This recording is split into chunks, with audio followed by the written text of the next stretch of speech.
வணக்கம் நண்பர்களே. மதிய ஆயுதம் சேனல் மூலம் உங்களை மீண்டும் சந்திப்பதில் மற்றற்ற மகிழ்ச்சி.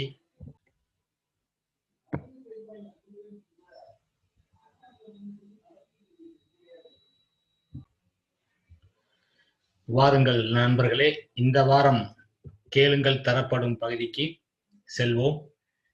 இந்த வார கேளுங்கள் தரப்படும் பகுதியோட முதல் கேள்வி பார்த்தீங்கன்னா, ஒருத்தர் ஆடியோ பேசி அனுப்பியிருக்காரு. ஆடியோல கேள்வி கேட்டிருக்காரு. வாங்க அந்த ஆடியோவையே கேட்போம். அவர் என்ன கேட்குறாருன்னு பார்ப்போம். ஒரு ஃபீமேல் கிளைண்ட் சார், இவங்களுக்கு பார்த்தீங்கன்னா இன்கம்ன்றது அவங்க ஒரு லம்சம் அமௌண்ட் தான் வச்சுருக்காங்க. லைக் ஒரு 20 lakhs கிட்ட வச்சுருக்காங்க. அப்படி இருக்கும்போது அவங்களுக்கு நம்ம ஜீவன் சாந்தியோ ஜீவன் அக்ஷயோ டிஃபர்ட் பேமெண்ட்னா ஜீவன் அக்ஷய் ஜீவன் சாந்தி அதில் நம்ம வந்து ப்ரொபோசல் கொடுக்கும் போது அவங்களுக்கு வந்து மந்த்லி பென்ஷன் கிரியேட் ஆகுது.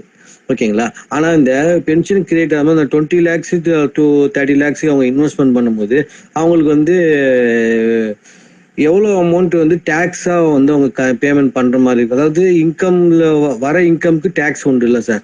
அப்படி இருக்கும்போது அது எவ்வளோ அவங்க பேமெண்ட் பண்ணணும், இந்த டேக்ஸை எப்படி அவாய்ட் பண்ணுறது, எவ்வளோ அமௌண்ட்டுக்கு டேக்ஸ் கிடையாது அப்படின்ற ஒரு டீட்டெயில் தெரியணும். இங்கோட சோர்ஸ் ஆஃப் ஏதாவது இந்த பர்டிகுலர் கிளைண்ட்டோட சோர்ஸ்ன்னு பார்க்கும்போது அவங்ககிட்ட ஒரு 20 to 30 lakhs அவ்வளோதான் அவங்களோட டோட்டலாக கேஷ் அசெட்டாக இருக்குது. மற்றபடி அவங்களுக்கு வேற எந்த அசெட்டும் அவங்க நேம்ல இல்லை. அதாவது நண்பர் என்ன கேட்டிருக்காரு அப்படின்னா, ஒரு ஃபீமேல் லேடி, அவங்ககிட்ட ஒரு 30 லட்ச ரூபா பணம் இருக்கு. அவங்க வந்து ஜீவன் சாந்திலேயோ ஜீவன் அக்ஷயிலையோ டெபாசிட் பண்றாங்க.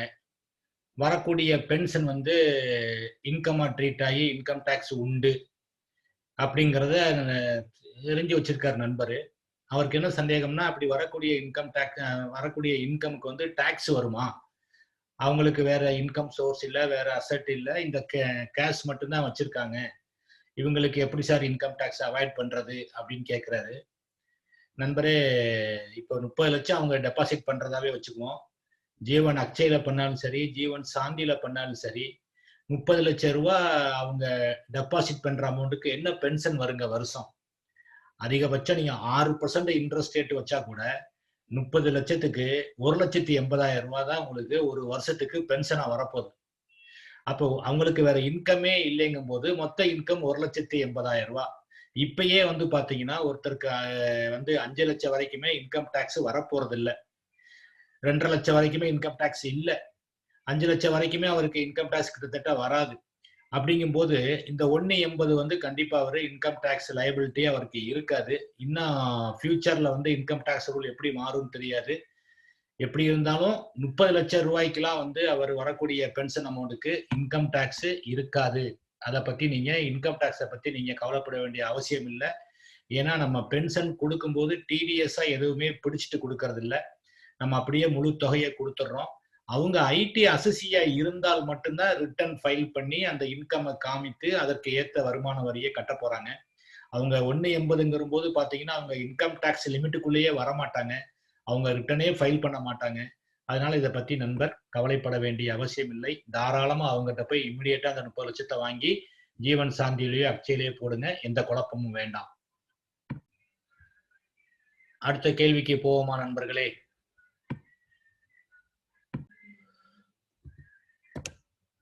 இதுக்கு ஒரு சொல்யூஷன். அடுத்த கேள்வி, how to calculate settlement option in maturity benefits are? For example, maturity amount rupees 10 lakhs, period is 15 years. அப்ப 10 lakhs into 5.3/100, அதாவது அவர் என்ன செட்டில்மெண்ட் ஆப்ஷனுக்கு இன்ட்ரெஸ்ட் அப்படின்னு 5.3% இன்ட்ரெஸ்ட்னு எடுத்திருக்கிறாரு. 5.3% by 100 போட்டா 53,000 ரூபாய் அதுக்கு இன்ட்ரெஸ்ட் வருது 10 லட்சத்துக்கு. அப்போ வந்து 15 இன்ஸ்டால்மெண்டா வாங்க போறாரு. அப்போ ஒரு வருஷத்துக்கு 53,000னா 15 வருஷத்துக்கு 7,95,000 ரூபாய். அப்போ 10 லட்சங்கிறது மெச்சூரிட்டி அமௌண்ட், அதுக்குரிய இன்ட்ரெஸ்ட் 7,90,000. அப்போ 17,95,000 180ஆல வகுத்தோம்னா 15 வருஷத்தை வந்து அவரு மாசம் ஆக்கியிருக்காரு. மந்த்லியா வாங்குற மாதிரி சூஸ் பண்ணியிருந்தா மாசம் 9,972 பெர் மந்த் வரும். இஸ் திஸ் கரெக்டா சார் அப்படின்னு கேட்டிருக்காரு. நண்பரே, அதாவது மெச்சூரிட்டி செட்டில்மெண்ட் ஆப்ஷன்ல நம்ம வந்து இன்னும் நீங்க போட்டது மாதிரி இன்ட்ரெஸ்ட் கணக்கு போடக்கூடாது. அதுக்கு முன்னாடி இந்த வருஷத்துக்கான செட்டில்மெண்ட் ஆப்ஷனுக்கான இன்ட்ரெஸ்ட் ரேட் வந்து 5.3 கிடையாது. அப்ப எவ்வளவு பர்சன்டேஜ் அப்படின்னு பாத்தீங்கன்னா 4.71% தான் இன்னைக்குள்ள ரேட் படி. Settlement option for maturity claim and payment of death claim in installment under policy issued before 1st January 2014. 1st January 2014க்கு முன்னாடி இஷ்யூ பண்ண பாலிசிக்கான இன்ட்ரெஸ்ட் ரேட் என்னன்னு பாத்தீங்கன்னா 4.71% தான் இப்ப கரண்ட் இன்ட்ரெஸ்ட் ரேட். இதுக்குரிய ஃபார்முலா என்ன அப்படின்னு பாத்தீங்கன்னா ஃபேக்டர் அவங்களே கொடுத்துருப்பாங்க. Amount of each installment payable in advance for 1000 of net claim payment. அதாவது 5 இன்ஸ்டால்மெண்டா வாங்கினா என்ன, 5 இன்ஸ்டால்மெண்டா வாங்குறீங்க அப்படின்னா வருஷத்துக்கு 218.82 1000 ரூபாய் கிளைமுக்கு. இதே 1 லட்சம் ரூபாய் கிளைமா இருந்தா நீங்க அதை 100ஆல பெருக்கிக்க வேண்டியதான். 10 லட்சமா இருந்தா இதை 1000ஆல பெருக்கிக்க வேண்டியதான். சிம்பிள். ஆஃப் ஃபெயிலியா இருந்தா 110.67, 55.65 வந்து குவார்டர்லி, மந்த்லியா இருந்தா 18.62. இதே மாதிரி 10 வருஷம் 15 வருஷம். இப்போ உங்க எக்ஸாம்பிள் எடுத்துக்குவோம். 15 வருஷத்துக்கு வந்து பாத்தீங்கன்னா மந்த்லி அவர் பிரிச்சு வாங்கணும் விரும்புறாரு அப்படின்னா 10 லட்சம் ரூபாய் சொன்னீங்க இல்லையா மெச்சூரிட்டி. அப்ப அந்த 10 லட்சத்துக்கு 1000 ரூபாய்க்கு வந்து 768னா 10 லட்சத்துக்கு எப்படி கண்டுபிடிக்கிறது? 768 × 1000. அப்ப 7680 ரூபாய் அவருக்கு மாசம் வரும். 7680 ரூபாய் அவருக்கு மாசம் 15 வருஷமா பிரிச்சு கொடுப்பாங்க. நீங்க சொல்ற மாதிரி கணக்கு போடக்கூடாது. ஏன்னா நீங்க வந்து மொத்த அமௌண்ட்டுக்கு இன்ட்ரெஸ்ட போட்டு அதை அப்படியே 15 இயர்ஸுக்கு பெருக்குறீங்க. நம்ம வந்து கொடுக்கக்கூடிய இந்த இன்ஸ்டால்மெண்ட்ல இஎம்ஐ மாதிரி இந்த 768ல பிரின்சிபலுக்குன்னு ஒரு அமௌண்ட் போகும், இன்ட்ரெஸ்ட்டுக்குன்னு ஒரு அமௌண்ட் போகும். அப்ப வருஷம் மாசம் ஆக ஆக பிரின்சிபல் வந்து அடைஞ்சிட்டே வரும். அப்ப பேலன்ஸ் பிரின்சிபலுக்கு தான் நம்ம வட்டி கொடுக்க போறோம். இது வந்து கிட்டத்தட்ட வீட் லோன் கட்டுற மாதிரி தான், இஎம்ஐ கட்டுற மாதிரி தான். இன்ஸ்டால்மெண்ட் வந்து கான்ஸ்டன்டா இருந்தால் கூட அதுல உள்ள போர்ஷன் வந்து பாத்தீங்கன்னா முதல்ல வந்து பிரின்சிபல் போர்ஷன் கம்மியாகவும் இன்ட்ரெஸ்ட் போர்ஷன் அதிகமாகவும் இருக்கும். போக போக வந்து பாத்தீங்கன்னா பிரின்சிபல் போர்ஷன் வந்து அதிகமாகும், இன்ட்ரெஸ்ட் போர்ஷன் வந்து கம்மியாகும். பாருங்களேன், ஒரு எக்ஸாம்பிள் பாருங்க. நான் சார்ட் இருக்கு பாருங்க. நம்ம கட்டக்கூடிய 768 அந்த ஃபேக்டர்ல பாத்தீங்கன்னா மந்த்லி மோட்ல 1000 ரூபாய்க்கு வந்து 7 ரூபாய் 68 பைசா மாசம். ஃபர்ஸ்ட் மாசத்துல அது அப்படியே ஃபுல் அமௌண்ட் பிரின்சிபலுக்கே போயிடும், இன்ட்ரெஸ்ட் கிடையாது. ஏன்னா முதல் மாசத்தோடைய ஆரம்பத்திலேயே நம்ம கொடுத்துட்றோம். அடுத்து 2வது மாசம் பாத்தீங்கன்னா இந்த 768ல 387 வந்து பிரின்சிபலுக்கு, 381 வந்து இன்ட்ரெஸ்ட்டுக்கு. அதே மாதிரி 3ஆம் மாசம் பாத்தீங்கன்னா 388 பிரின்சிபலுக்கு, 380 இன்ட்ரெஸ்ட்டுக்கு. 4ஆம் மாசம் பாத்தீங்கன்னா 390 பிரின்சிபலுக்கு, 378 இன்ட்ரெஸ்ட்டுக்கு. அப்படியே மாசம் கூட கூட பாத்தீங்கன்னா பிரின்சிபல் அமௌண்ட் கூடிட்டே போகும், மாசம் கூட கூட இன்ட்ரெஸ்ட் அமௌண்ட் குறைஞ்சிக்கிட்டே வரும். இதுதான் இஎம்ஐ கான்செப்ட் மாதிரி நம்ம இந்த செட்டில்மெண்ட் ஆப்ஷனை இன்ஸ்டால்மெண்டா பிரிச்சு கொடுக்கக்கூடிய ஒரு வழிமுறை இதுதான். நீங்க இதை வந்து நீங்க மண்டையை குழப்ப வேண்டாம். நீங்க அந்த ஃபேக்டரை மட்டும் நீங்க சேவ் பண்ணி வச்சுட்டீங்க அப்படின்னா உங்களால் ஈஸியாக பார்ட்டிக்கு கணக்கு போட்டு சொல்ல முடியும். இதுதான் இந்த கேள்விக்கான பதில். அடுத்த கேள்வி பார்க்கலாமா நண்பர்களே? அடுத்த கேள்வியும் ஒரு வீடியோ கேள்விதான், பார்க்கலாம் அது என்ன கேட்டிருக்காருன்னு. ஐயா, இன்னொரு கேள்வி. இந்த பீமாஸ்ரீல லாயல்டி அடிஷன் சொல்லிட்டு வருது, அது எந்த அளவுக்கு கொடுப்பாங்க? இல்ல அதுக்கு பதிலா போனஸ்ல இருக்கிறது தான் நம்ம கான்சென்ட்ரேட் பண்ணா நல்லதா? கிளைண்ட்டுக்கு எது நல்லது?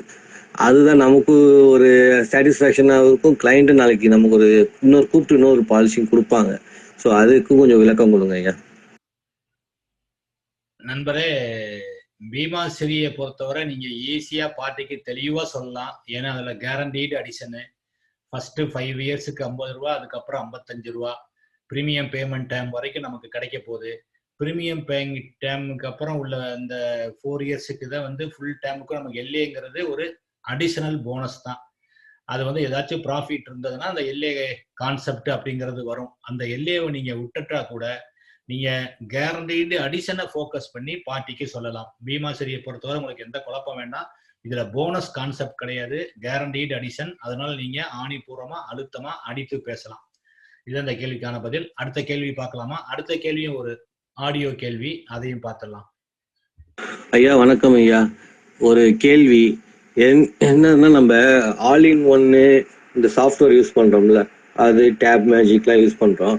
அதை யூஸ் பண்ணும்போது ஒரு இப்போ ஜஸ்ட் எப்படின்னா ஒரு ஜீவன் லேபு ஒரு 2116 யூஸ் பண்றோம்னா அப்போ வந்து ஒரு மெச்சூரிட்டி அமௌண்ட்னு காட்டுது. கிளைண்ட் என்ன கேட்குறாங்க, இந்த மெச்சூரிட்டி அமௌண்ட் கண்டிப்பாக வருமா அப்படின்னு கேட்குறாங்க. இது எனக்கும் ஒரு கொஞ்சம் மைண்ட் பிளாக்கிங் இருக்கு. இதை ரிமூவ் பண்ணிட்டேன்னா என்னால் இன்னும் கொஞ்சம் சேல்ஸ் பண்ண முடியும். என்னன்னா, என்னோட கசின் பிரதர் வந்து ஒரு 16 இயர்ஸ் 17 இயர்ஸா இருந்துட்டு எல்ஐசியில் அவருக்கு ஒரு என்னன்னு தெரியல, ஒரு நெகட்டிவாகவே இருக்காரு. அதனால என்னை வந்து இது இல்லை அவ்வளோலாம் கிடைக்காதுன்னு சொல்லிட்டு ஒரு டிமோட்டிவேஷன்ல சில நேரத்தில் சொல்றதுனால என்னால கொஞ்சம் மைண்ட் பிளாக்கிங் இருக்கு. இதுலேருந்து கொஞ்சம் எப்படி வெளியே வரலாம், இல்லை என்ன கரெக்டா தப்பான்னு தெரிஞ்சுக்கணும். உங்களோட ஆன்சர் எனக்கு ரொம்ப ஒரு வேல்யூபுல்லா இருக்கும். நண்பருக்கு என்ன குழப்பம்னா, ஆலின் ஒன்ல ஆகட்டும், இல்லை நம்ம கொடுக்கக்கூடிய கொட்டேஷன் ஆகட்டும், நம்ம ஒரு மெச்சூரிட்டி அமௌண்ட் போட்டு கொடுக்குறோமே, அந்த மெச்சூரிட்டி அமௌண்ட் வருமா? பார்ட்டி வந்து டவுட் பண்றாங்க. எனக்கும் ஒரு பிளாக் இருக்கு அப்படிங்கிறத ஒத்துக்கிட்டார் நண்பர். அவருக்கு நான் சொல்ல விரும்புறது என்னன்னு பாத்தீங்கன்னா, எல்ஐசியை பொறுத்தவரை டிக்ளேர்டு போனஸுக்கும் நமக்கு வந்து பாத்தீங்கன்னா கேரண்டி இருக்கு. ஆல்ரெடி டிக்ளேர்டு போனஸ் வந்து கேரண்டீடு. ஃபியூச்சர் போனஸ் மட்டும்தான் சப்ஜெக்ட் டு சேஞ்ச். அதுவுமே பாத்தீங்கன்னா ரொம்ப நாளைக்கு நம்மளுடைய போனஸ் ரேட் வந்து சேஞ்சே ஆகல. மார்க்கெட் வந்து எவ்வளவோ சேஞ்ச் ஆயிருக்கு. ஸ்டாக் மார்க்கெட் எடுத்துட்டீங்கன்னா உங்களுக்கே தெரியும் எவ்வளவோ சென்சஸ் வந்து டிராப் ஆயிருக்கு. இருந்தாலுமே நம்ம வந்து கடந்த 6-7 ஆண்டுகளாக போனஸை வந்து நம்ம ஸ்டெபிளைஸ் பண்ணி நம்ம கிளைண்ட்டுக்கு கொடுத்துருக்கோம். ஃபைனான்சியல் போனஸை வந்து கூடுதலாக கொடுத்துருக்கோம், அதை காம்பன்சேட் பண்ற மாதிரி.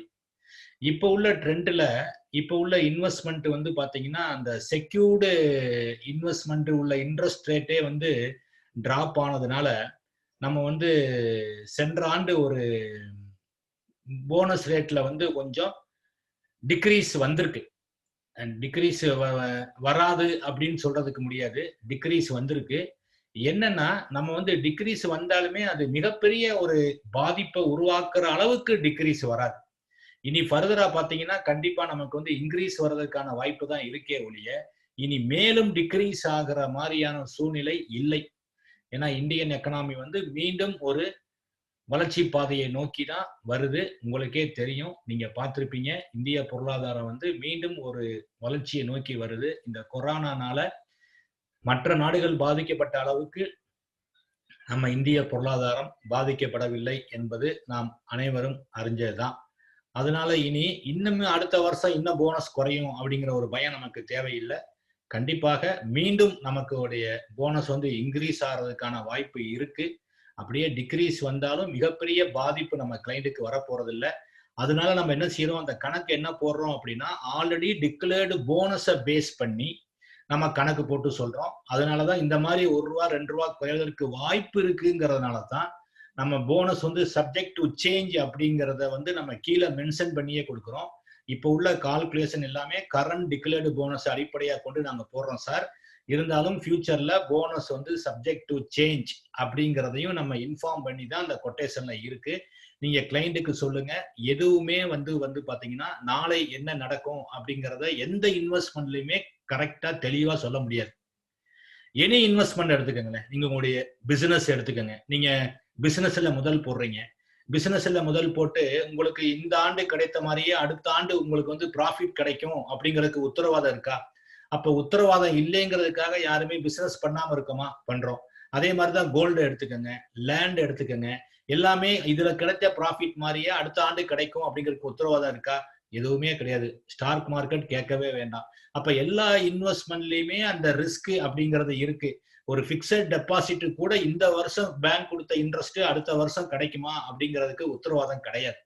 இந்த சிச்சுவேஷன்ல நம்ம கடந்த 64 ஆண்டுகளாக நமது போனஸ் ரேட்டை எடுத்து பாத்தீங்கன்னா யாருக்கும் மிகப்பெரிய பாதிப்பு வர்ற அளவுக்கு எதுவுமே இல்லை. நம்ம அந்த 6 to 7% ரிட்டர்ன்ஸ் வந்து நம்ம கொடுத்துக்கிட்டே தான் இருக்கோம் எந்த ஒரு சிச்சுவேஷன்லையும்.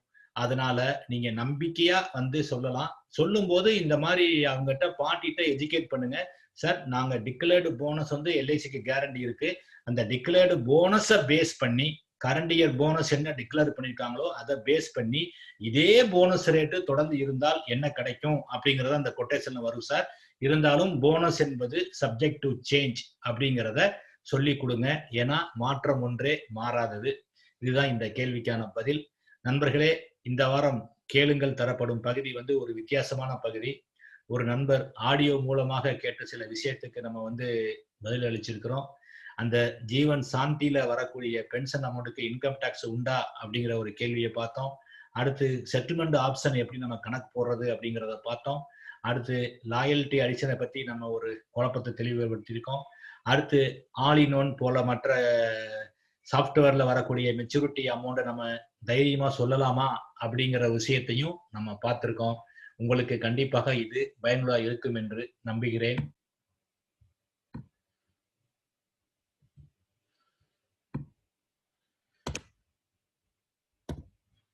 அடுத்த வாரம் கேளுங்கள் தரப்படும் பகுதிக்கு நீங்கள் கேள்விகளை அனுப்ப வேண்டிய முகவரி WhatsApp number 9443763311, email ID r.madiyalagan1963@gmail.com. ஒரு முகவர் ஒரு கேள்வியை கேளுங்க. ஆடியோ கேள்வி கூட கேட்கலாம். நண்பர் அருமையா கேட்டிருக்காரு. அந்த மாதிரி நீங்களும் கேட்க விரும்பினா கேட்கலாம்.